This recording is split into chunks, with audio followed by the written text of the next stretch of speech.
We're back with the amazing Duesenberg collection of Jay Leno, a man who drives in the fast lane even when his ride is a rare and one-of-a-kind doozy.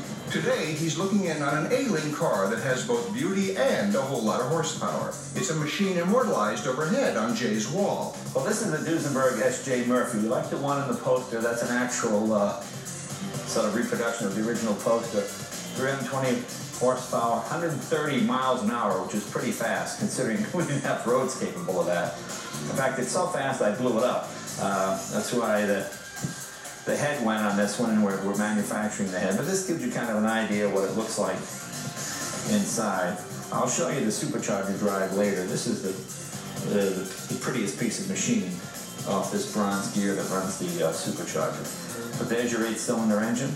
Once this Duesenberg is back on the street, nobody racing it will believe it's an old car. In fact, few current rides can beat it. As for looks, we'll just try and find a car that can beat it in that category. Don't forget, they only made slightly under 500 cars, 485, something like that. And this was the top-of-the-line model. They built over 50 Murphy convertible coupes. This particular car is a disappearing top convertible coupe, J405. The disappearing top was quite elegant. It all fit right under here. Because even most modern cars, even Rolls-Royce and Bentley up until the 70s and 80s, the top would bulk up here, and then you have to put the tonneau cover over it and snap all the things, whereas this just opened, and you put it down, and carefree motoring. This car has experienced carefree motoring with many previous owners. The engine, transmission, body, all that stuff has fortunately remained the same. This one I got at an auction. This was a car that was originally a supercharged car, and then the supercharger was taken off, and then I managed to track it down again during the restoration. This very quick coupe actually has room for 4 passengers thanks to a flip-out rumble seat tucked way back in the rear. Overall, it's a car that truly symbolizes the name of Duesenberg, a vehicle that embodies both elegance and an incredibly well-built machine. It's such a clean, elegant design, very rich. Next time you guys see this thing, it'll be up and running.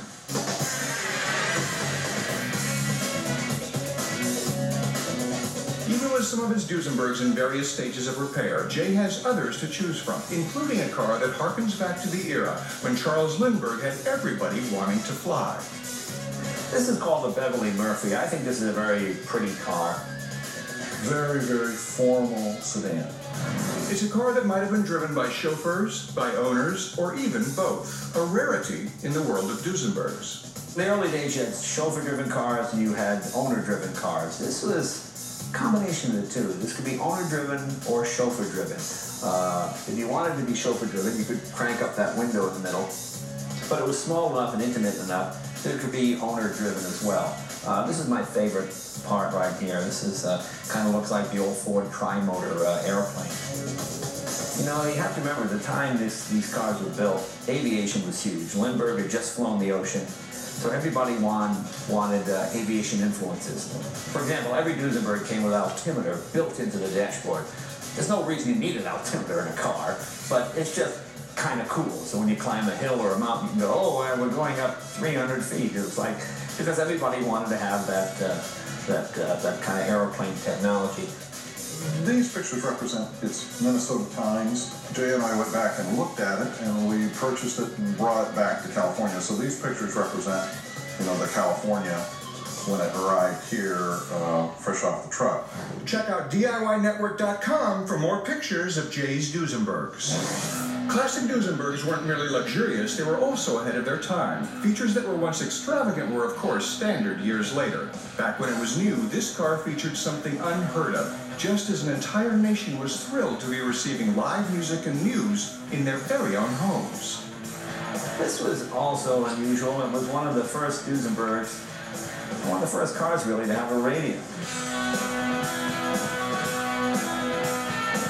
As you see, it has a dashboard for the passengers, so they can go, hey, slow down. They can see how fast you're going, and hey, how high are we? I'll check my altimeter. And hey, what time is it? There's a clock right there. As you can see, it's a pretty comfortable place to be. You got 2 individual chairs with armrests. You have your Duesenberg Bible. Evelyn Walsh McLean was a wealthy socialite who bought this car out east. perhaps in New York or maybe even Philadelphia. Spending most of her time in Washington, D.C., Evelyn came from a family that had struck gold, and they used that fortune to enjoy a highly extravagant lifestyle. In fact, on the day of her wedding, the happy couple received quite an untraditional set of gifts. We're both given $100,000 apiece to be used as seed money for their lifestyles, but the two kids on their 3-month honeymoon to Europe wired back on the middle of the 3rd month saying they were broke and needed more money, and both parents wired back and said, "Get your tails home." But while she was there, she bought, amongst other things, the Hope Diamond, the Star of India. She bought a matching pair of 90 horsepower Mercedes touring cars, 1909. They did Europe in a grand style. The only picture we actually have of this Murphy Beverly new is a background picture of her with her driver going to the Lindbergh trial. The trial surrounding the kidnapping of Charles Lindbergh's son was the celebrity circus of its day. By publicly offering ransom money to the kidnappers, Evelyn Walsh McLean found herself to be one of the many players in the event, both during the investigation and in the court trial. It was the age of the Duesenberg, but only for the wealthy. When we return, we'll see more classic cars and more of what's yet to come.